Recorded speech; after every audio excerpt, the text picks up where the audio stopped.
Prosa de servidor.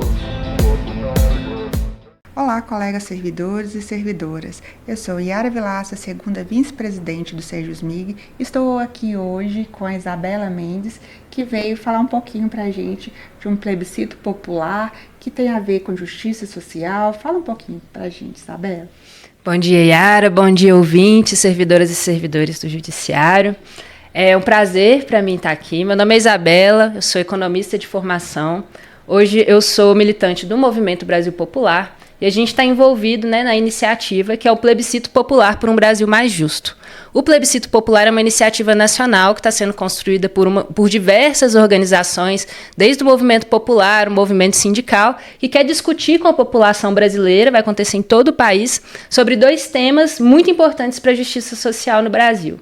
Um é a jornada de trabalho, Nós queremos debater com a população sobre a redução da jornada de trabalho no Brasil e também o fim da escala 6x1, que em diversos setores da economia é uma escala que ela é usada, uma escala de trabalho, aquela que você trabalha 6 dias e folga só um.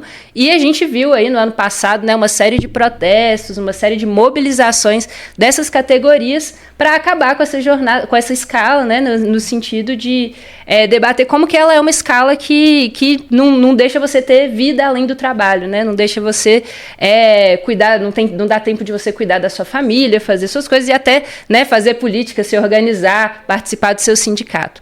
Esse é um dos temas. E o segundo, que nós vamos tratar aqui hoje mais profundamente, que inclusive tem mais a ver com o servidor público, que é a justiça tributária. A gente quer debater com a população também sobre o projeto apresentado pelo governo federal, que visa isentar quem ganha até R$5 mil do imposto de renda e cobrar imposto de renda daqueles que ganham mais de R$50 mil por mês ou R$600 mil por ano e que ainda não pagam imposto de renda, por causa de uma brecha, enfim, da nossa legislação. A gente pode discutir melhor aqui. Sim, os servidores estão querendo saber o seguinte: nessa discussão, eles podem ser prejudicados, pode haver benefício. No seu ponto de vista, o que você entende para o servidor desse cenário?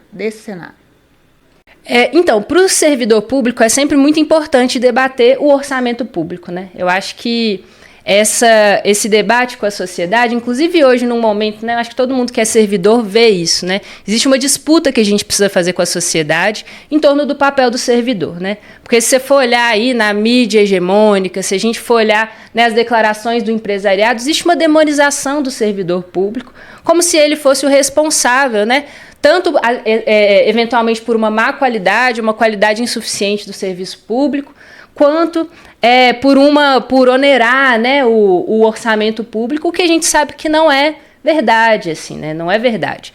O serviço público, a gente sabe que os servidores trabalham muito para que o serviço público seja o melhor possível, entregue à população. Isso a gente sabe disso e que muitas vezes, se o serviço ele é insuficiente, isso tem muito mais a ver com uma insuficiência de financiamento ou de estrutura de trabalho do que com capacidade do servidor e o comprometimento do servidor público, E que a gente entende que então passa por uma valorização do serviço público e do servidor você entregar um serviço público de qualidade.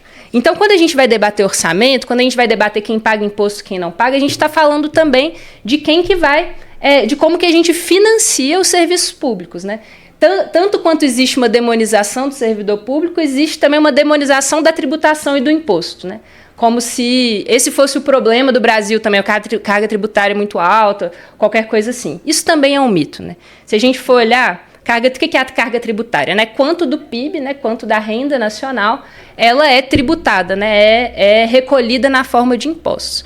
O Brasil tem uma carga tributária de aproximadamente 33% do PIB, que está bem próximo da média da OCDE, que são as economias mais avançadas, que é de 34% do PIB. Então, assim, nós não temos uma carga tributária alta, nós temos uma carga tributária que está na média e que serve para financiar o serviço público, E aí, quando a gente fala de quem vai financiar, ou quem paga imposto, quem deixa de pagar, o que a gente vê é que essa carga tributária, apesar dela estar na média, ela é mal distribuída. Então, a gente tem hoje um sistema tributário que onera muito mais os mais pobres e isenta os mais ricos. Então, a gente tem o que a gente chama de uma carga tributária que é regressiva, ela não trabalha para a justiça social, pelo contrário, né? Ela acaba deixando quem é pobre mais pobre e os ricos mais ricos. Isso para nós é um problema. E o servidor público vê ali no seu contra-cheque, né? Todo mês, sempre não tem jeito, aquele valor considerável, alto, descontado dele. E muitas vezes grandes empresários recebendo isenções fiscais, não é isso que acontece? Justamente, sim. A gente tem várias questões, né, no nosso sistema tributário que são um problema. E eu acho que vou eleger um que eu acho que é o principal deles e que está em debate aqui na questão da reforma tributária que a gente quer discutir, que é o imposto de renda, né? Como que funciona o imposto de renda hoje, né? Quem recebe salário, e aí não importa se é um salário de R$4.000 ou se é um salário de R$50.000. Todo mundo que recebe salário paga imposto de renda na fonte. Você vai ver lá no seu contra-cheque, imposto de renda na fonte, ele é retido, né? Já é descontado, aí depois você faz sua declaração, eventualmente você tem uma dedução, mas assim, você paga imposto de renda. Todo mundo que recebe salário. Por outro lado, existe uma coisa que é uma aberração do nosso sistema tributário, que lá em 1995, no governo Fernando Henrique, foi isentado, os rendimentos do capital foram isentados do imposto de renda. O que a gente chama de rendimentos do capital? Lucros, juros e dividendos. Isso, então, enquanto o trabalhador ele paga imposto de renda, quem vive das rendas do capital não paga imposto de renda, mesmo que esteja, né, dentro da faixa em que, teoricamente, teria que pagar imposto de renda. Por que eu falo que isso é uma aberração? Porque é só o Brasil e mais 1 ou 2 países irrelevantes no mundo que tem essa isenção, né? Porque entendemos que o imposto de renda ele tem que ser para todos, né? Independente de onde vem a sua renda, todo mundo tinha que pagar imposto de renda. Então, esse nosso debate ele é um pouco para corrigir essa distorção. Então, a proposta que veio do governo, né, de ter uma taxação mínima de quem recebe acima de R$50.000 por mês, ela tem a ver com isso, porque, em geral, quem tem rendas mais altas no Brasil são pessoas que têm uma parte grande da sua renda que não é renda do trabalho, não é salário, é lucros, juros e dividendos, né? O que são os lucros, juros e dividendos? Quando você é acionista de uma empresa, quando você é dono de uma empresa, você recebe, né, um lucro ou você recebe um dividendo. E aí por que a gente está chamando isso de taxação dos super ricos? Não é porque necessariamente, né, todo mundo que recebe R$50.000 por mês é super rico, não. Mas por quê? Quando você tem uma renda de R$50.000 por mês ou de R$600.000 por ano em dividendo, significa que você tem aplicado na Bolsa de Valores, né, ali na casa dos 6, 7, 8 milhões. Então são pessoas que têm um patrimônio muito grande aplicado ou na forma, né, de empresa, né, ou na forma de capital mesmo, e elas recebem lucros, juros e dividendos que hoje não pagam imposto de renda. Então, a gente quer colocar, né, a partir dos 50 mil, outra coisa importante, né, às vezes um servidor que fez uma poupança, tem algumas ações, se ele não recebe de dividendos mais de R$50.000 por mês, o que é muita coisa, provavelmente isso não existe, né, dentro aqui do quadro dos servidores, ele também não vai ser afetado, continua isento quem recebe em dividendos até R$50.000 por mês, até R$600.000 por ano. 600 mil é muita coisa para se receber em forma de dividendos, então vai afetar uma parte bem pequena da população. Especificamente, vai afetar 141 mil brasileiros que estão no topo da pirâmide. Pensa aí, né, um país de 220 milhões de habitantes, são só 141 mil pessoas que vão ser afetadas por essa nova taxação que a gente quer fazer para compensar justamente a isenção que a gente quer ter de quem ganha até R$5.000 por mês. A gente sabe que R$5.000 por mês hoje em dia é um salário que é um salário para você sustentar uma família, para você pagar suas contas, você pena, né? A gente quer isentar essas pessoas do imposto de renda, que entendemos que isso é uma forma de fazer também justiça social. Então, uma coisa vai compensar a outra. Vai tributar esses 141 mil brasileiros mais ricos um pouquinho mais para poder isentar milhões de brasileiros que ganham até R$5.000 por mês no imposto de renda, o que vai ser um alívio, né? A gente está até chamando de 14º salário. Quem ganha R$5.000 por mês vai ter por ano, se a gente conseguir isentar o imposto de renda, uma renda a mais de quase R$5.000. é de R$4.600 e poucos reais. Então, a gente está chamando de o 14º salário, porque imagina o que é. Se você ganha 5 mil, você ter mais R$4.600 no ano, né? Quase você ter um salário a mais de novo, né? Então, acho que vai ter um impacto muito relevante para a maioria das famílias brasileiras, né? Por isso que esse debate é tão importante. Seria uma justiça tributária, então uma divisão melhor para que quem recebe acima dos 50 mil por mês pague e contribua com mais. A gente vê também, como aconteceu no regime de recuperação fiscal, o governo quis colocar como se o servidor público fosse o culpado, vamos assim dizer, pela crise na economia e, por outro lado, oferecendo benefícios, isenções fiscais a vários empresários. Justamente, eu acho que é por aí, né? Aquilo que a gente já comentou, né? Que existe uma disputa mesmo em torno do orçamento, existe uma disputa em torno da narrativa em torno do orçamento, né? É muito fácil para os governantes, né? Colocar a culpa no servidor, que é um trabalhador, que é o lado mais fraco, né? É muito fácil colocar a culpa de uma crise fiscal no servidor, para justamente tirar o foco dos reais problemas que existem no orçamento público hoje. Existem alguns problemas que a gente precisa encarar, né? Então, para além de fazer justiça tributária, né, o debate do orçamento público, a gente precisa encarar alguns problemas. Um deles é as isenções fiscais, né? Para que serve uma isenção fiscal do ponto de vista econômico, do ponto de vista técnico? Não é que a gente é contra todas as isenções. Eventualmente, né, se você, a partir de um processo de planejamento, né, de uma análise sobre a economia, vamos supor, do Estado ou da economia brasileira, né, dependendo do nível de governo que você está falando, você avalia, né, a partir de uma análise técnica, que é necessário que um determinado setor da economia ele seja incentivado, e ele pode ser por vários motivos. Pode ser porque é um setor com menos impacto ambiental, pode ser porque é um setor que gera muitos empregos, pode ser porque é um setor fundamental para o desenvolvimento de uma determinada indústria que é importante. Enfim, você pode fazer um processo de planejamento e ver, não, então, se eu tirar, né, se eu isentar esse setor da economia, vai ter um ganho social que ele é maior do que essa isenção. É preciso você fazer esse cálculo, né? Então, a gente vai perder tanto em arrecadação, mas vai ter ou um ganho social, ou um ganho ambiental, ou um ganho em arrecadação que volta, né? Porque você estimula a economia e aí você arrecada mais de outras formas. É possível você fazer sempre é possível fazer esse planejamento, mas isso tem que vir de uma análise técnica, que inclusive precisa de servidores públicos capacitados para fazer esse tipo de análise, né?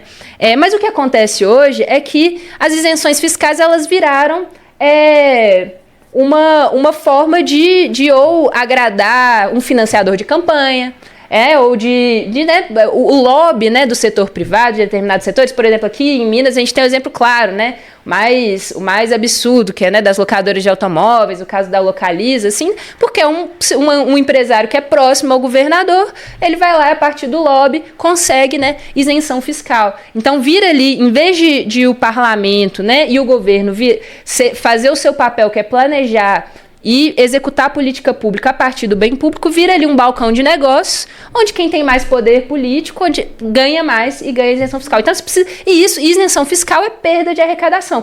Perda de arrecadação significa o quê? Menos dinheiro para você executar a política pública, menos dinheiro para o serviço público. Então, isso é uma questão que ela precisa ser enfrentada, né? Uma questão que precisa ser enfrentada aí no debate do orçamento, muito mais do que o do servidor, que, como você disse, né, o servidor ele é absolutamente necessário para fazer política pública.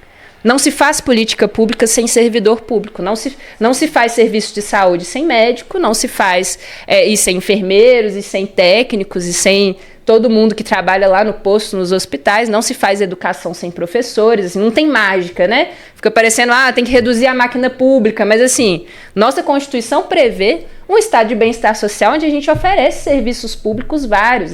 Essa é a opção que a gente fez como sociedade, como vários outros países também fazem essa opção, e para isso você precisa ter recursos para financiar e gente para executar a política pública, né? Assim como o judiciário, né? O judiciário é o que a gente chama até de assim como outras, né? Função típica de Estado. Não tem como você privatizar, você terceirizar o judiciário. Então, você não tem um judiciário que funciona. O judiciário que funciona, ele é fundamental, inclusive para a economia, né? Você ter um judiciário que funciona com uma celeridade é fundamental, né, para você garantir contratos, para você resolver, né, litígios. Então, sociedade, né, são questões que estão sendo discutidas nos processos, né? Todo tipo de envolvimento pessoal, de empresarial, né? O judiciário, ele está presente na vida de todas as pessoas. Pois é, e como que você faz judiciário sem servidor público, né? Você tem que, e como que você tem um judiciário que funciona se não tem uma valorização do servidor do judiciário também? E isso vale para todas as áreas do serviço público, né? Inclusive, porque quando você tem uma valorização do servidor, você tem um servidor que trabalha melhor, você inclusive consegue atrair servidores mais qualificados, porque eventualmente se não tem uma valorização do servidor, você não atrai, é uma questão de mercado de trabalho, né? Você vai atrair um trabalhador mais qualificado na medida que você valoriza, tem condição de valorizar essa qualificação. Por isso que a disputa em torno do orçamento ela é importante, né? A gente precisa ter arrecadação, a gente precisa ter tributação, e para poder, né, garantir aquele serviço público na qualidade que o cidadão merece. Né? Sim. E esse plebiscito, você acha que é importante a participação dos servidores? O servidor pode contribuir? Qual que é o seu entendimento? Com toda certeza, sim. São temas que eles tocam na vida de todo mundo, né? Eu acho que eu vou aí já ampliar, né? Então, o nosso plebiscito chama Plebiscito Popular por um Brasil Mais Justo. Ele toca em dois temas que eles estão na vida de todo mundo. Por mais que você não trabalhe, eventualmente, numa jornada de 44 horas, ou você não trabalhe numa escala 6x1, toda família tem alguém que trabalha assim e sabe, né, e sofre as consequências disso, né? Um trabalhador, um primo, um sobrinho que trabalha em shopping e não pode estar no encontro de família no domingo, ou uma mãe, tem uma mãe, uma tia que trabalha 44 horas e com isso não consegue estar junto com a família, não consegue às vezes resolver uma pendência num banco, essas coisas simples da vida, né? Então, isso está presente em quase todas as famílias brasileiras. Então, nem que seja por solidariedade, o debate da jornada de trabalho ele é um debate de todos os brasileiros. Por isso, eu acho que é importante, então, também que os servidores públicos se envolvam no debate em torno da jornada de trabalho. Né? O que a gente está propondo é uma alteração na CLT para acabar, né, no setor privado com a jornada de 44 horas e reduzir para 40 horas. É uma bandeira histórica do movimento sindical. Na verdade, o nosso projeto, né, nossa pauta que está colocada é a redução da jornada para 36 horas semanais. Avaliamos que isso pode ser um grande gerador de empregos, né, na medida que você reduz a jornada, e também o fim dessa escala 6x1. Então, isso é um debate que, mesmo quem não trabalha nessa escala, quem não tem essa jornada, deve se envolver. E o debate especificamente da reforma tributária, ele é mais de todo mundo ainda, porque ele tem a ver com justiça social, né? Todo mundo que paga imposto de renda está interessado em fazer com quem não paga ainda, pague um pouquinho que seja, né? Contribua para conseguir financiar o serviço público. E principalmente o servidor, né? Que tem o seu salário, que tem a sua condição de trabalho diretamente dependente do orçamento, precisa se envolver e debater com a sociedade sobre a gente ter uma tributação mais justa, né? Essa coisa da arrecadação, quando a gente fala de tributar os mais ricos, também tem uma outra questão, assim.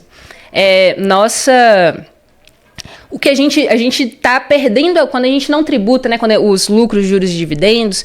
Inclusive, tem outras coisas que a gente ainda precisa fazer que não estão na pauta agora, né? Mas, por exemplo, quando a gente deixa de regulamentar o imposto sobre grandes fortunas, que é um imposto que está previsto na nossa Constituição e que a gente nunca regulamentou, a gente está perdendo a oportunidade de arrecadar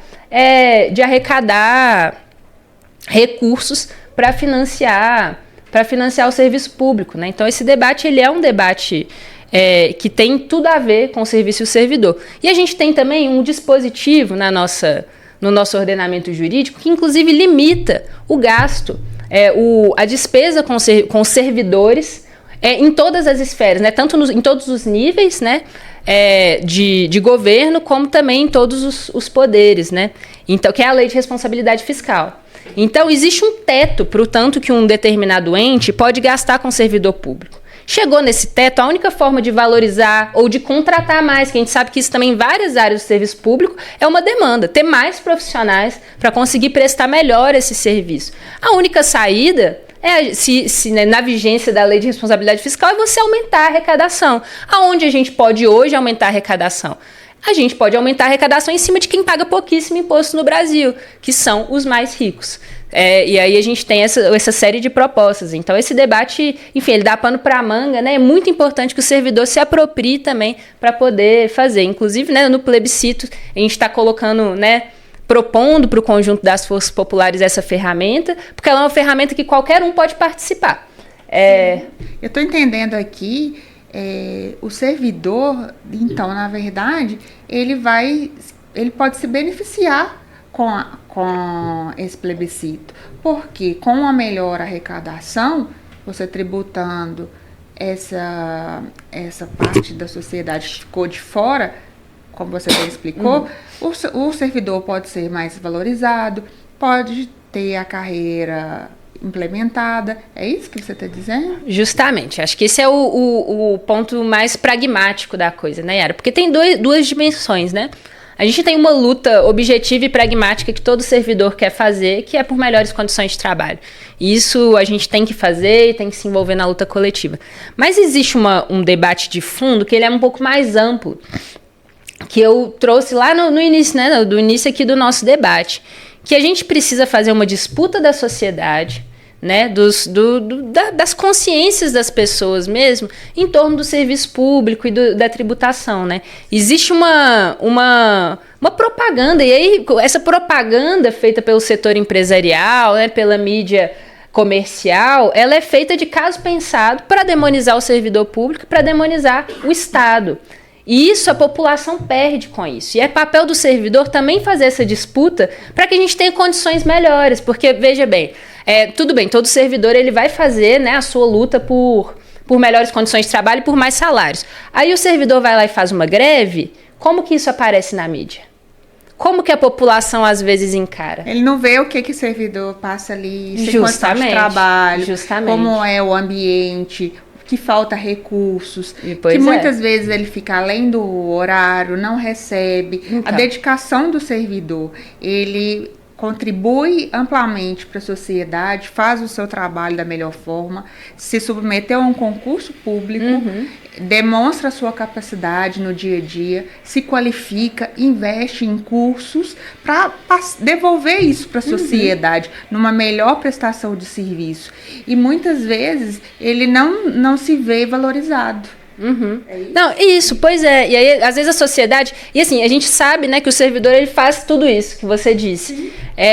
E muitas vezes o serviço público chega lá na ponta e ele é insatisfatório para a população também. E aí, às vezes, fica parecendo que a culpa é do servidor.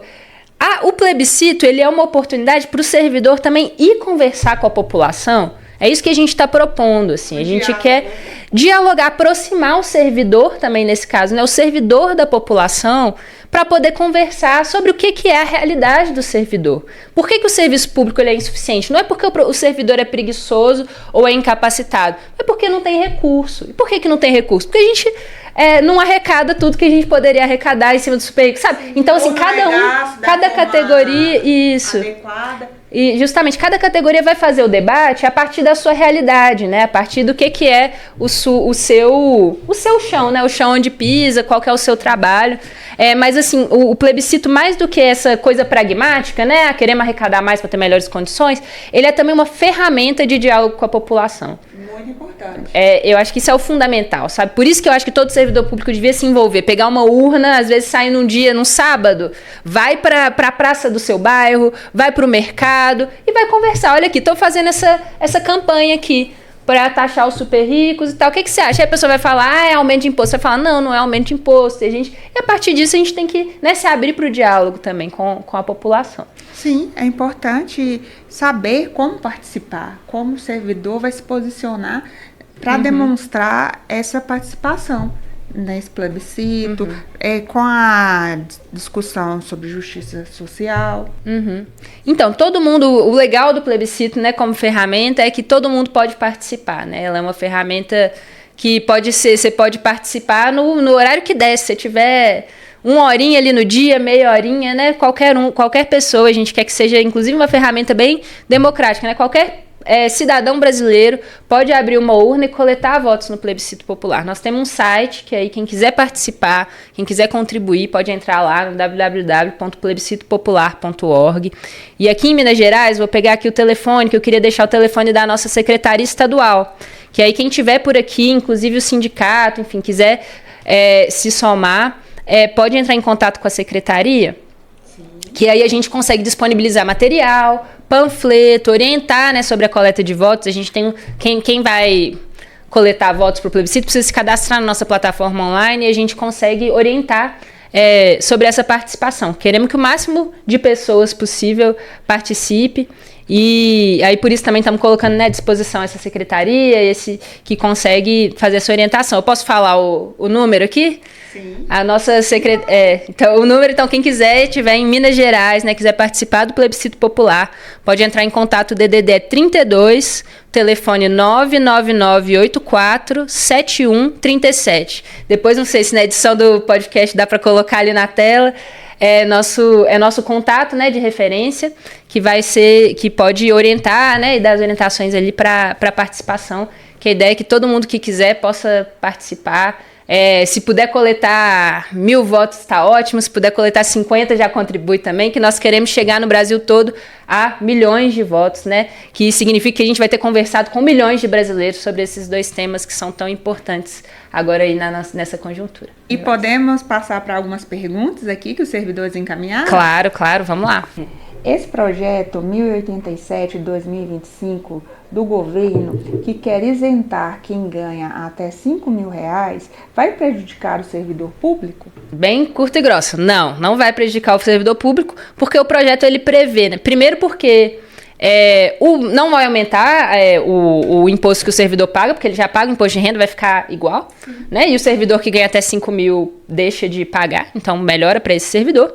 E não diminui a arrecadação tributária, porque ele prevê a compensação dessa isenção com a taxação dos mais ricos. Então, vai ficar no mínimo no 0 a 0, a gente gostaria que ampliasse, né, a arrecadação, mas no mínimo no 0 a 0. Então, na pior das hipóteses, vai ficar tudo igual para o servidor, não vai prejudicar, não. Cobrar mais de quem é rico não vai fazer com que os empresários saiam do país e invistam em outros lugares? Então, esse argumento ele é engraçado, porque ele é muito, muito corrente aí, né?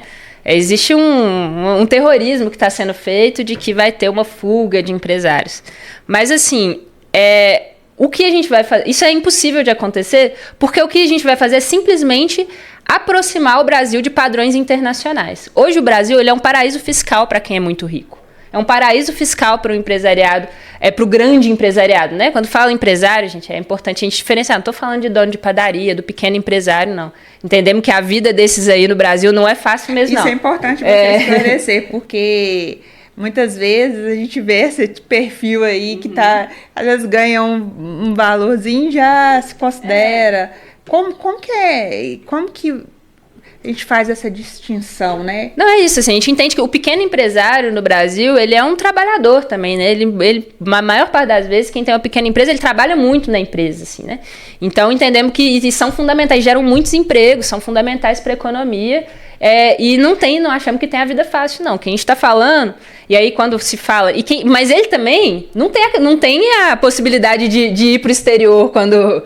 Né, o dono de padaria, ele não pode levar o capital dele para o exterior, porque mudou a situação tributária aqui. Então, essa pergunta ela se refere, então, aos empresários que têm capacidade de se piorar aqui, eventualmente, uma situação tributária para ele, levar os seus investimentos para o exterior. Isso é uma parte muito pequena de grandes empresários.